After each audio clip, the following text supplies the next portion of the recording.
大家好，欢迎来到经纬培训，欢迎观看经纬 PS 教程 C 创意篇的内容。经纬 Photoshop 教程分为 A、B、C 3个部分，外加作业练习指导。那大家看到在屏幕上滚动的是 A、B 篇基础课程的目录，那 C 篇是创意课程，主要是为了开发思维。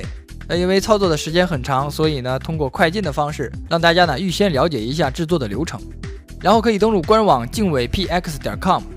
来咱们的直播教室。老师呢会通过具体的讲解演示，解决大家对课程里面的各种问题。那这一套教程是经纬培训正式学员附赠的 PS 教材，是学好一门专业一门技术的开始，也可以说是一部软件操作手册随时便于我们翻阅备查。不管你是要做摄影后期，还是网店美工、平面设计师或者影视动画，经纬视觉专业培训让大家呢多快好省的学到影响一生的知识。我们一起来打造最有特色的网络培训基地。